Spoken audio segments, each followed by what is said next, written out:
Mesdames, Messieurs, bonsoir. Voici les titres du journal. Comme sur du papier à musique, les régionales 2020 dans la sérénité et la transparence en toute sécurité. Le jour d'après et la suite du processus, c'est dès l'entame de ce journal. Comme une apothéose, le processus de décentralisation connaît bientôt sa complétude avec la mise en place des conseils régionaux et l'avènement du statut spécial pour le Nord-Ouest et le Sud-Ouest. Regard sur une réforme réussie dans ce journal. Et puis, comme un air de fête à l'accueil de Djaïli Amal à Douala, le prix Goncourt des lycéens 2020 de retour au bercail couvert de lauriers. Nous irons vivre la célébration à l'atterrissage à l'aéroport international à Douala. Voilà pour les titres. Développement après ce message.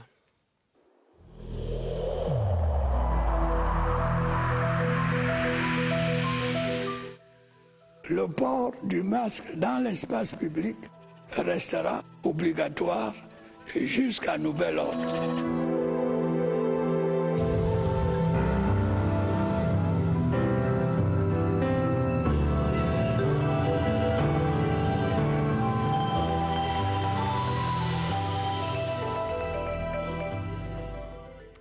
C'était donc le 6 décembre 2020, une journée marquée d'une pierre blanche au Cameroun, jour historique inscrit dans les annales pour les toutes premières élections régionales du pays, mais aussi pour la bonne organisation matérielle et sécuritaire de ce scrutin.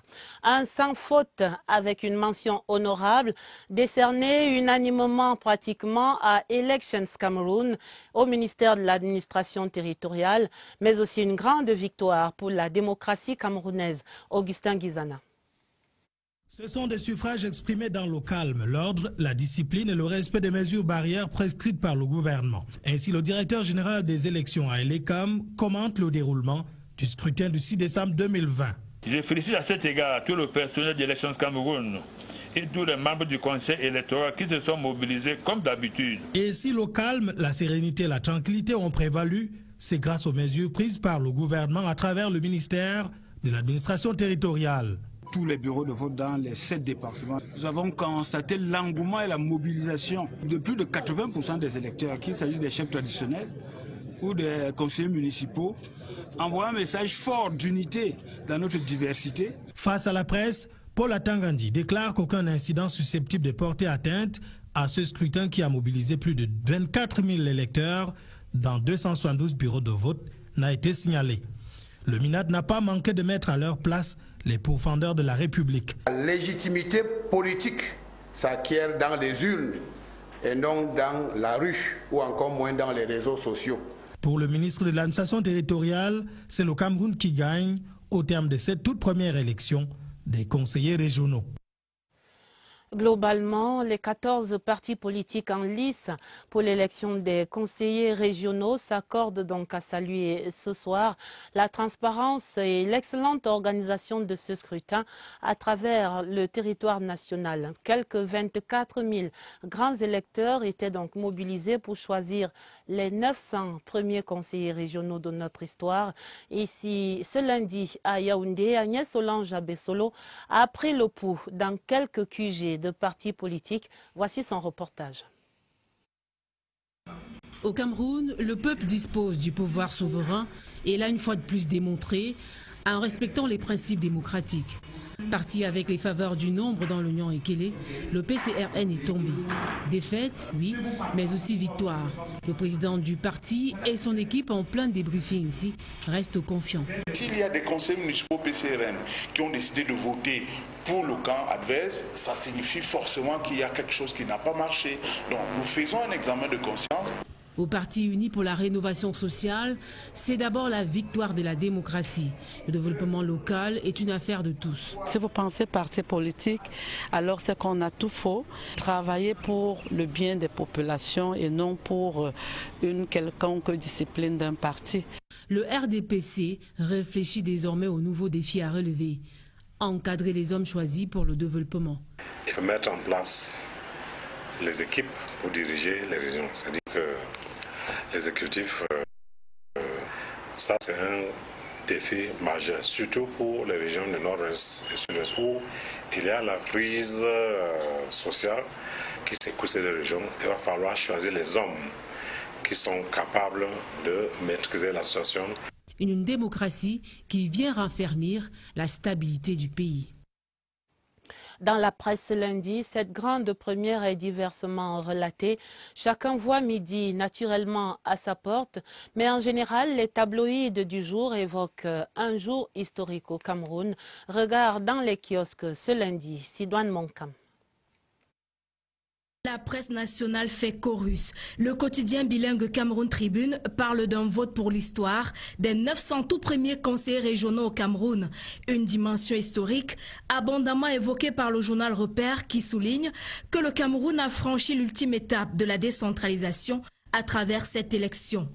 Un vote sans fausse note selon le journal Le Quotidien qui s'appuie sur les propos du ministre de l'administration territoriale.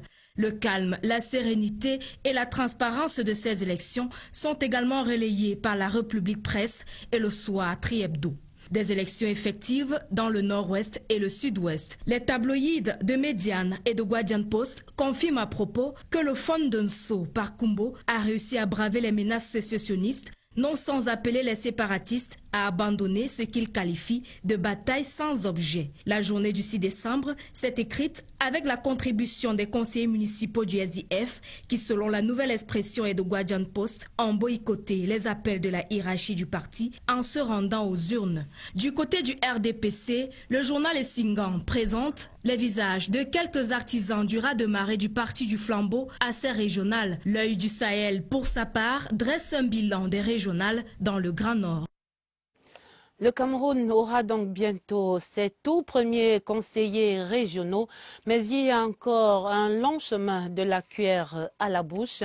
Voici quelques étapes clés avant la proclamation des résultats par le Conseil constitutionnel. Ce sera dans 2 semaines à compter de la clôture de ce scrutin, hier dimanche. Oswald Medon. Avec le scrutin du 6 décembre, c'est un tournant décisif dans la vie des institutions nationales qui a été amorcé. Le vote fait rentrer en jeu un nouvel organe, la Commission régionale de supervision. C'est elle qui procède à la centralisation, au recensement des votes, ainsi qu'à la vérification des opérations de décompte des suffrages. Les préalables à la proclamation des résultats. Ceci devrait être rendu public dans les 72 heures suivant la clôture du scrutin. La publication des résultats ouvre la voie à la session de plein droit. La session de plein droit qui est consacrée à l'élection du président du conseil régional, accompagné de son bureau, et dans les régions à statut spécial, l'élection du conseil exécutif régional. La dite session se tient le 2e mardi suivant la publication des résultats. Pour le cas échéant, ce sera alors le mardi 15 ou le mardi 22 décembre 2020. Mais dans le même temps, le contentieux électoral, quant à lui, sera déjà ouvert. Tout électeur, tout candidat peut saisir la juridiction administrative compétente pour élever une contestation. En réalité, ceux qui ont été élus restent en fonction jusqu'à ce que la décision ait acquis autorité de choses jugées. Seulement, lorsque l'annulation de tout parti de l'élection est définitive, les collèges électoraux concernés sont convoqués dans un délai de 60 jours suivant l'annulation. Pour précision, la loi stipule que seules les listes des candidats ayant pris part aux élections générales sont habilités à participer aux élections partielles. On voit donc l'entrée en scène des commissions régionales pour correction. Ces élections régionales marquent en tout cas l'apothéose du processus de décentralisation. On dirait une réforme structurelle de l'État en profondeur qui complète les institutions prévues par la Constitution, mais qui annonce surtout l'avènement du statut spécial pour les régions du Nord-Ouest et du Sud-Ouest avec le retour de la House of Chiefs, un chef-d'œuvre de construction politique. Romuald Ntui-Sengok. 1991, la flamme et la fumée. Flamme des années de braise qui brûle le Cameroun, fumée de la tripartite au-dessus du palais des congrès de Yaoundé. La décentralisation figure parmi les recommandations. Les Camerounais attendront tout de même 5 ans pour voir le train sur les rails de la Constitution de 1996. Depuis lors, plus rien ne l'arrête. Les lois de décentralisation de 2004 qui venaient changer un environnement de plus de 30 ans. Ensuite, la mise en œuvre effective qui commence en 2010. Depuis 2018, d'abord, la création d'un nouveau département ministériel et le passage aux régions qui étaient tant attendues. La cité idéale, selon Paul Biya, prend forme au fil des années. Et là, on entre en plein pied dans ce que le président de la République a appelé de tous ses voeux, la participation des populations à la gestion de leurs affaires locales. Avec l'élection régionale du 6 décembre 2020, à la surprise des prophéties et prophètes du chaos, le soleil de la décentralisation illumine avec plus de densité le statut spécial du Nord-Ouest et du Sud-Ouest. Les aspirations énoncées par les populations du Nord-Ouest et du Sud-Ouest vont recevoir un début d'application. Expérimentation de la politique du temps et fruit du temps de l'expérience en politique, la décentralisation au Cameroun correspond au discours de l'action du chef de l'État. La suite du journal et un autre vote à l'horizon. C'est dans 5 jours maintenant que se tiennent les élections à la Société camerounaise de l'art musical. En perspective, la restructuration de ce secteur en crise depuis de longues années maintenant. Notre reporter Daniel Monanga dresse ici l'état des lieux avant la réforme annoncée. Première étape de la série qui vous est proposée cette semaine. Un peu caricatural, mais assez révélateur de la condition actuelle de l'artiste musicien au Cameroun. Mélodie inachevée de la perception des droits d'auteur au Cameroun. Les artistes n'ayant pas de moyens, n'ayant pas de sécurité sociale, n'ayant pas de statut au Cameroun, n'étant pas professionnalisés, les techniques de perception au Cameroun sont approximatives, inadaptées. Les fiches de registre antenne ne sont pas régulièrement remplies. Nous sommes là en plein processus de redressement de la SONACAM. C'est effectivement parce que au niveau de la commission de contrôle, nous avons décelé plusieurs irrégularités que nous avons soumises à la hiérarchie. Pour certains acteurs du secteur, le désaccord vient de la maîtrise du là dans le fonctionnement de l'art musical. Il n'y a pas de bulletin d'élection, personne ne les informe. Il n'y a pas de séminaire de formation, il n'y a pas de colloque. Vous avez parmi ces artistes des personnes qui sont aguerries, qui ont un know-how en matière de gestion collective, qui ont des grandes et des profondes connaissances en matière de gestion des droits voisins. Nous sommes à une phase initiatique en matière de gestion collective.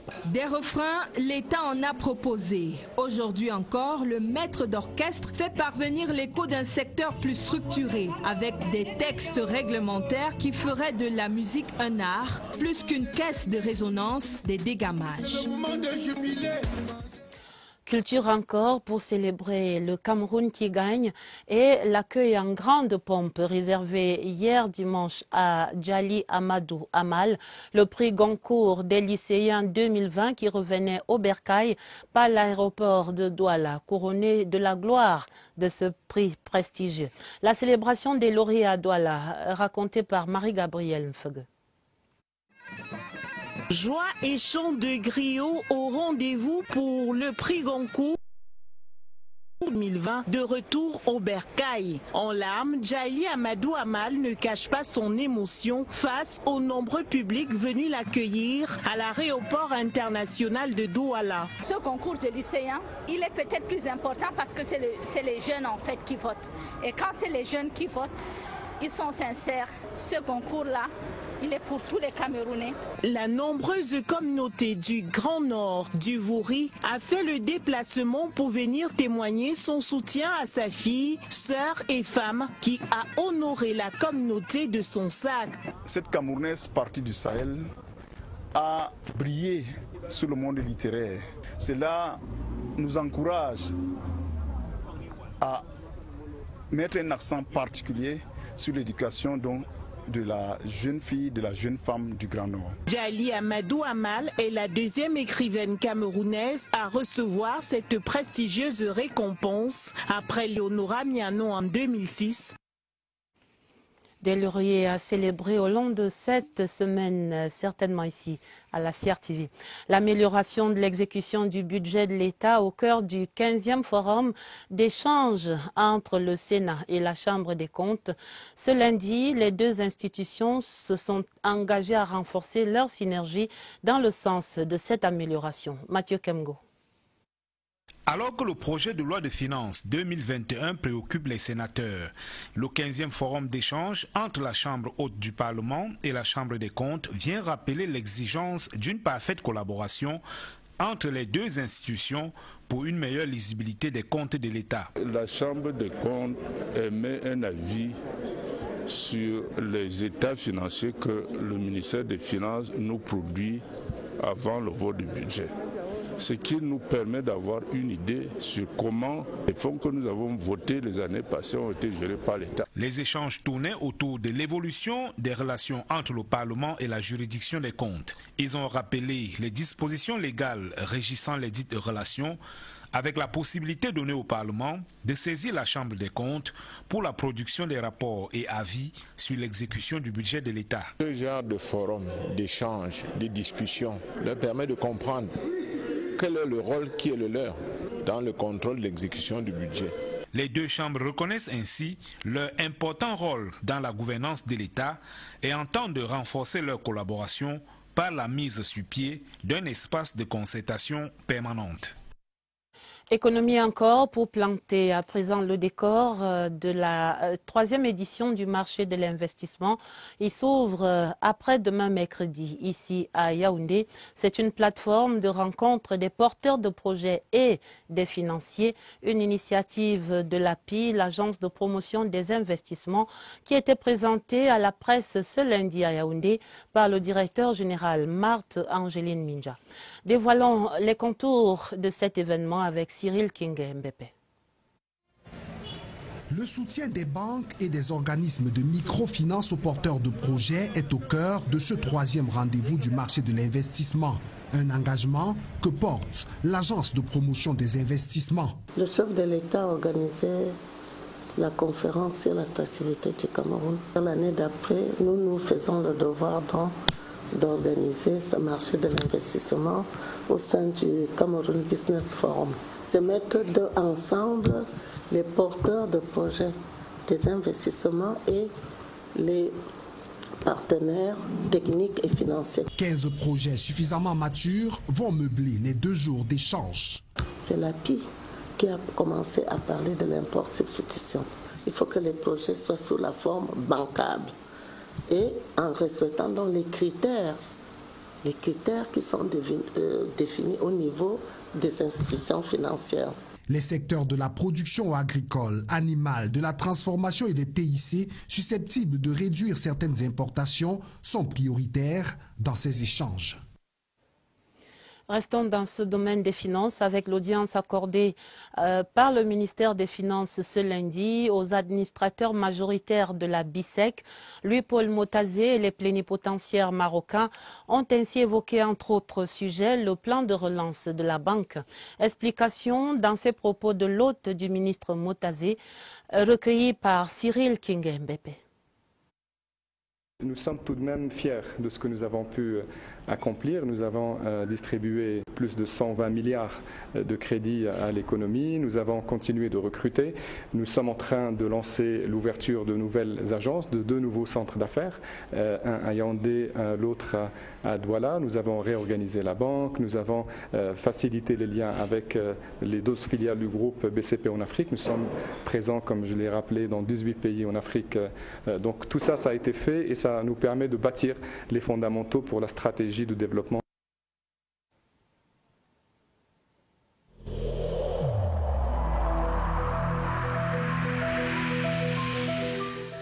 N'oublions pas que la négligence d'une seule personne peut nuire gravement à l'ensemble de la communauté.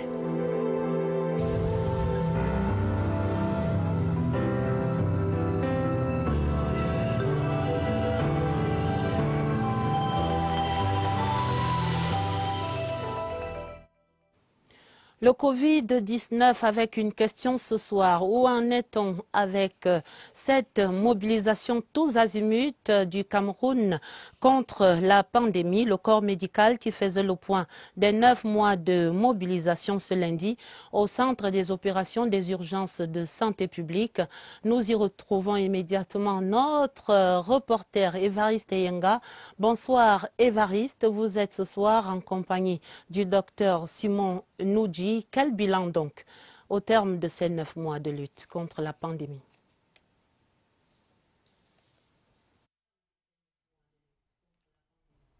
Bonsoir Adèle, c'est l'un des défis prioritaires, réussir l'éradication du coronavirus au sein des communautés. Plusieurs actions ont été menées. Évaluation ce soir, après 9 mois qu'on a engagé cette lutte. Docteur Noudji, bonsoir. Bonsoir Évariste. Docteur Noudji, vous êtes chef unité sensibilisation ici au COUPS. 9 mois après, toutes les actions ont été menées déjà pour éradiquer le coronavirus dans les communautés. Où en est-on? Très bonne question, ça permet de faire le point. Donc on va préciser que beaucoup d'actions de riposte ont été menées en partant des actions d'investigation, de suivi de contact et pour ce qui nous concerne beaucoup plus, des actions de sensibilisation en communauté. Dont les chiffres parlent. Selon le dernier Situation Report, dans le dernier Sutrep, nous sommes autour de 19 millions de personnes chiffrées qu'on sait qui ont été sensibilisées sur la Covid-19. Maintenant, il y a quand même que la maladie persiste. Est-ce qu'on peut évaluer le restant du travail en termes de pourcentage? Combien reste-t-il à faire de boulot? Voilà. Toujours dans le cadre de la communication sur les risques, on est autour de 19 millions de personnes qui sont sensibilisées. Donc le problème n'est plus au niveau de la sensibilisation, mais c'est un problème d'engagement communautaire. On veut que les communautés puissent s'engager et rester à un niveau optimal dans leur engagement, parce que le constat, c'est que beaucoup de personnes relâchent. Or, notre message qu'on veut passer, c'est que ce n'est pas le moment de relâcher. Jusqu'à maintenant, nous nous sommes bien battus. Le combat continue. Les personnes ne doivent pas se relâcher. Les personnes doivent continuer à respecter les mesures barrières pour qu'on puisse bien infléchir définitivement la courbe de cette pandémie au Cameroun. Merci, docteur Simon Noudji, d'avoir accepté. Ce soir, beaucoup a été fait déjà pour atteindre l'objectif, relever le défi de l'éradication du coronavirus Covid-19 au sein des communautés, mais le relâchement crée un fléchissement de cette stratégie. À vous le plateau.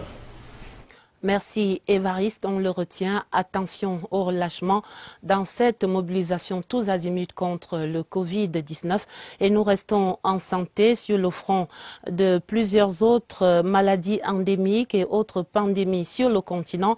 Plusieurs pays d'Afrique francophone se concertaient la semaine dernière à Douala dans le littoral autour de la préoccupation d'une meilleure communication sur le paludisme, le VIH/SIDA et la tuberculose. Retour sur cet atelier de Douala avec Oliveira Maouvé. Selon l'ONG Impact Santé d'Afrique à l'initiative de la formation, de nombreux pays francophones africains ne disposent pas de personnel formé pour assurer un plaidoyer efficace et durable contre le paludisme, le VIH/SIDA et la tuberculose. Il était donc question pour cette organisation de pallier à cette insuffisance dans la lutte que mène la communauté internationale contre ces pandémies. L'atelier de Douala regroupait alors les défenseurs du Fonds mondial qui adressent ces 3 maladies, les organisations de la santé civile et les leaders émergents. Tous ces acteurs ont été édifiés sur les techniques de communication pour sensibiliser différents publics. L'objectif de l'ONG Impact Santé d'Afrique visait également la construction de la confiance et le renforcement des compétences des concepteurs de messages dans le cadre de la lutte de ces maladies, si tant est que par la communication on peut facilement atteindre la cible. La page des sports et le compte à rebours qui s'accélère. Nous sommes à jour J-40 pour le coup d'envoi du CHAN 2020. La dernière ligne droite également pour les Lions A' qui sont en stage depuis ce lundi au centre d'excellence de la CAF à Mbankomo. Le regroupement de tous les espoirs. Évariste Yenga. Au compte-gouttes, les présélectionnés de l'avant-dernier stage préparatoire au CHAN 2020, reprogrammé en 2021, quittent leur lieu de résidence pour le stade d'entraînement.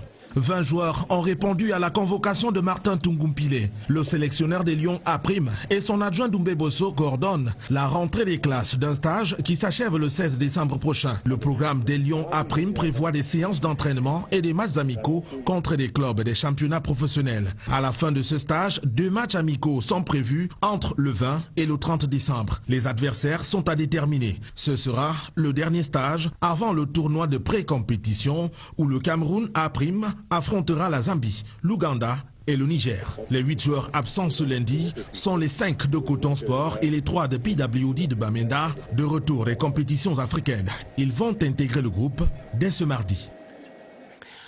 D'autres nouvelles sportives avec Merlin Kamla qui va passer en revue les performances des Lions indomptables de la diaspora ce dernier week-end. Et on note que Vincent Aboubakar garde le vent en poupe. Merlin? C'est le grand bonhomme de la victoire de l'Olympique lyonnais face à Metz, 3-1, comptant pour la 13e journée de Ligue 1. D'abord passeur décisif, Karl Toko Kambi s'offre ensuite un doublé, faisant grimper son compteur de but à 7. Élu homme du match, le Lion indomptable permet à son club de figurer 3e au classement, à moins de 2 points du leader, PSG. Toujours en France, Ignatius Ganago a retrouvé le chemin des buts hier dimanche face à Rennes. L'attaquant camerounais inscrit le 2e but, permettant à son club de s'imposer 2-0. En Super League turque, Vincent Aboubakar est désormais à 7 buts en 5 matchs disputés. Buteur le week-end dernier avec son club, le Besiktas, il a largement contribué à la victoire 3-0 face à Kassim Paza. Une autre défaite, c'est celle du FC Torino face à la Juventus de Turin, 1-2. Le but des Grenades porte la signature de Nicolas Nkoulou. En Angleterre, Liverpool n'a fait qu'une bouchée de Wolverhampton, 4-0 lors de la 11e journée de Premier League. Joël Matip inscrit le 3e but des Reds. Terminons par Chut Njoya Adjara qui remporte le championnat norvégien avec Vålerenga FC. La Lyon indomptable termine meilleure buteuse avec 10 réalisations. Des nouvelles sportives qui viennent mettre un terme à ce 20h30 et on retient essentiellement que ce fut comme sur du papier à musique, c'est régional 2020 dans la sérénité, la transparence et en toute sécurité.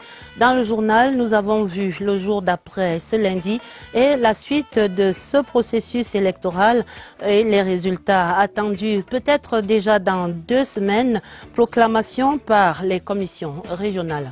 Et c'était comme une apothéose également, ce processus de décentralisation qui connaît bientôt sa complétude avec la mise en place des conseils régionaux et l'avènement du statut spécial pour le nord-ouest et le sud-ouest.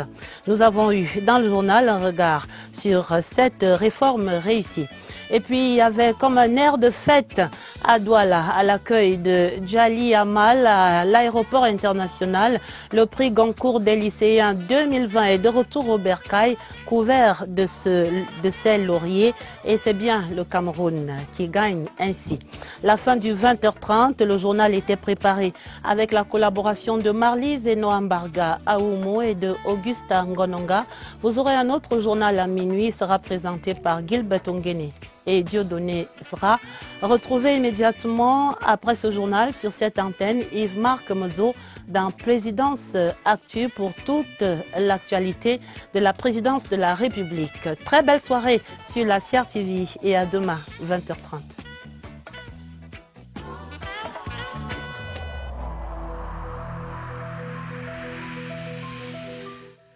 Il est essentiel que les mesures qui ont été indiquées soient absolument respectées par chacun de nous.